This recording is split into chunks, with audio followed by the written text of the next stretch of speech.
Welcome, guests. Thank you very much for checking in to another review of American Horror Story, Season 5, known as Hotel.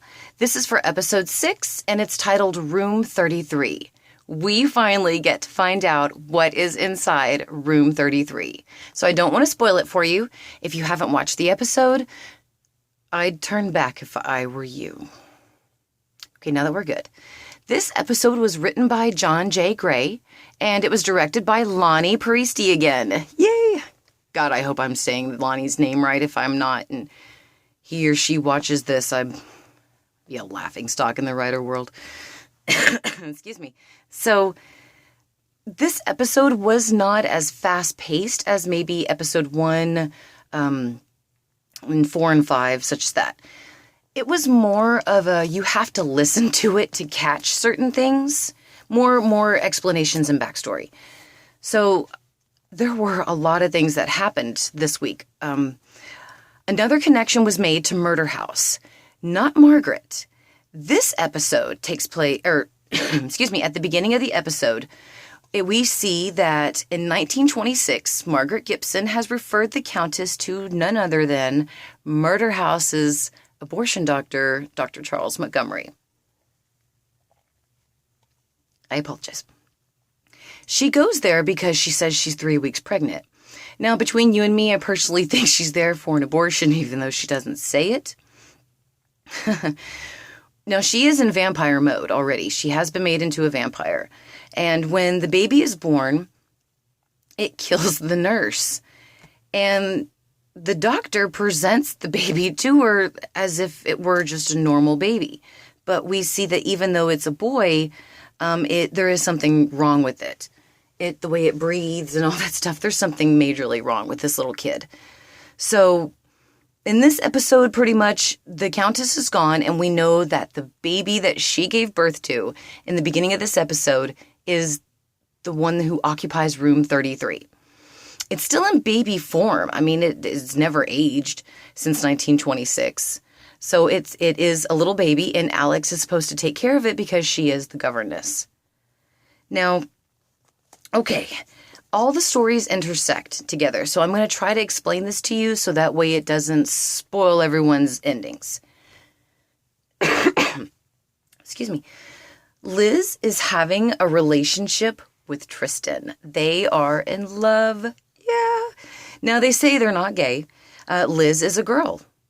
And I loved this scene because the way that they interacted with each other, and you could see their relationship and how they saw each other, I thought it was very endearing. It was a very well-written scene. I love these sort of episodes to get those kinds of scenes, you know? Now, they decided to keep their relationship a secret for a while and not to tell the Countess. And in this episode, Ramona comes to the hotel. And Liz and Ramona have a little quiet conversation afterwards. And Liz politely asks Ramona to leave because Liz obviously knows about Ramona and the Countess's past. But before she does, Liz does tell Ramona about Tristan. And Ramona tells Liz to run with Tristan because the Countess will break her heart once she finds out that Liz is in love with Tristan. And I think it was something that Ramona tells Liz, something like she told her to know when to run, something like that. Anyway, so Liz does tell the Countess that she loves Tristan. And at one point, you see the Countess is wearing her little killing glove, and she strokes Liz's face with it. And I don't know about you guys, but I was screaming at the screen in front of me, no, please, Countess, don't kill Liz. I mean, I really thought she was going to. The way that the music came on and she stroked her glove across her face, and the only time she brings that glove out is when she means business. And you could tell she did mean business, but she waited for Tristan to come. And Tristan and Liz professed their love to each other. And unfortunately, in retaliation for that, the Countess told them that they could have each other, but she kills Tristan before she leaves. And it just breaks Liz. It It was very sad. I really liked the Countess, especially last episode when we found out how she helped Liz become the person who she is today. I really loved her for that. I loved the Countess for doing that. And it just makes me so angry with her now that she kills Tristan because he loved Liz. So it was very sad. This next segment should be called No More Hallways. John wakes up to see Holden again, and he follows him to the coffins inside the empty swimming pool. He faints, basically, because he sees Alex and Holden inside the coffin. But when he wakes up, Alex convinces him it was a dream, because it's hours later, she and Liz have moved the coffins out of the pool area. So when John wakes up and he insists that it was real, he goes down there with Alex and everything's gone. So she manages to convince him kind of that it was a dream. Anyway, she takes her...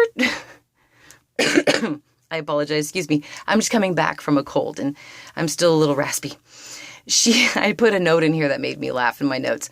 She takes her job as the governess seriously when she should be looking for Bart, which that is the baby of the Countess. That's the Countess's little baby. She named him Bartholomew, and I call him just Bart.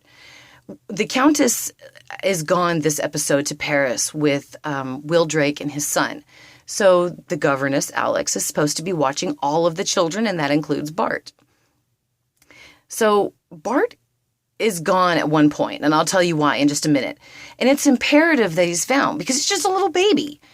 But instead of looking for Bart and finding the kid of the person who could kill you, she stops to have a conversation with the two young Swedish girls who were killed in the first episode.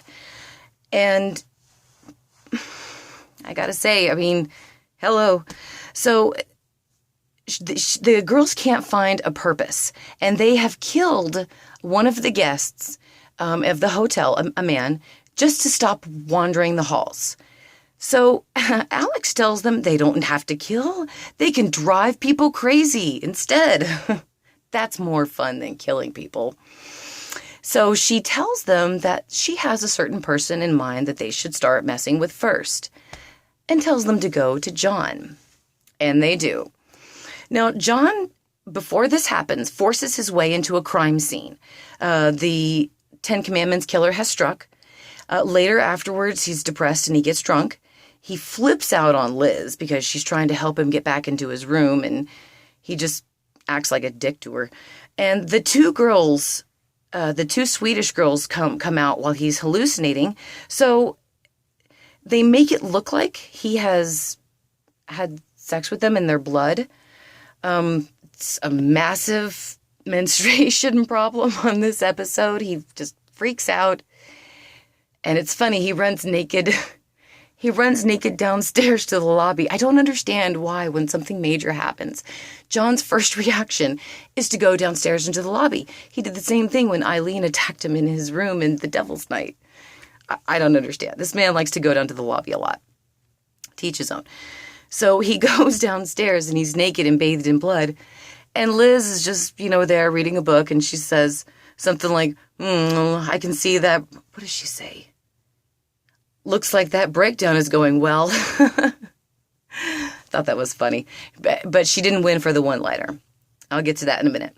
So John takes Liz upstairs, and all the ghosts all of a sudden start screwing with him. And he just decides to pack his things and get the hell out of that place. And he does. He grabs his daughter Scarlett, which has been staying with a friend of his mother's. And that poor little girl has been abandoned by her mother. It has been basically confirmed in this episode. Scarlett says that she has not heard from her mother in 2 days. And she said that it was embarrassing that her friend kept looking out the window asking her when she was going to go home.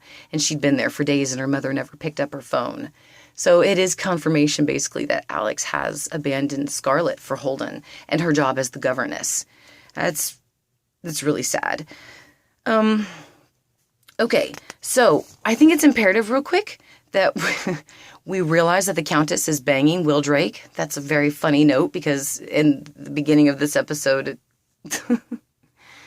she's the Countess is a very kinky woman, let's just say that. So Donovan and Ramona enter the hotel when the Countess has gone to Paris. And Ramona wants to kill the kids in the coffins and the baby in room 33 because Ramona knows about the baby. Now, Iris gives a great speech to Ramona about how she likes the little kids, but she hates the Countess, and killing the kids hurts the Countess, and the hotel is not a place for children, which I agree with her at that point. That is very humane way to think about it. Iris is definitely changing for the better now that she has turned into a little vampire herself. Donovan sees the 2 foreign dead girls. And until they find, he tells them here that until they find their purpose, they'll be stuck repeating their actions over and over again in the hotel. And he tells them the story about a girl who was the only person to escape. She was a kindergarten teacher named Kara. She came to the hotel and killed herself. And she haunted the hotel until she realized that her purpose was scaring the crap out of the hotel guests. And essentially, that is also why the hotel pool is drained, because she liked to scare the guests downstairs in the pool area. So that's why the hotel pool doesn't have any water. Thought that was pretty cool. And I guess that was just a convenient place to put coffins. Now, he tells them that finding your purpose gives you a reprieve from the hamster wheel of the repetition, basically. And so they ask Donovan his purpose, and he says it's the Countess. But what I don't understand is that Donovan isn't captive inside the hotel, right? I mean, he didn't die. The Countess gave him her blood. It didn't show that in the episode of Iris and Donovan's backstory. But the writers are cheeky that way. Maybe they'll reveal that in a later episode. So it seems that Donovan can leave the hotel. He did in the first episode. He seems to come and go. So hopefully I'm not wrong about that. I mean, Sally picked up the guy outside of the hotel for the dinner at Devil's Night, and she left the hotel for that. So I don't know. Maybe Donovan is a ghost. Maybe that's a little point, something we have to kind of keep a watch out for. So at that time, Ramona goes to room 33, and she tries to kill Bartholomew, but he escapes. And when he escapes, he crawls into John's bag, because at this point, when John and Bartholomew intersect with each other, John is packing to leave the hotel. So Bart conveniently stores himself inside of John's luggage. John takes his luggage home, opens it up, starts unpacking. He has his daughter with him. And he's called away, but when he goes back to his luggage, it's been knocked over. And he realizes that somebody's in the house. He pulls out his gun, he searches, he sees Bartholomew, little Bart.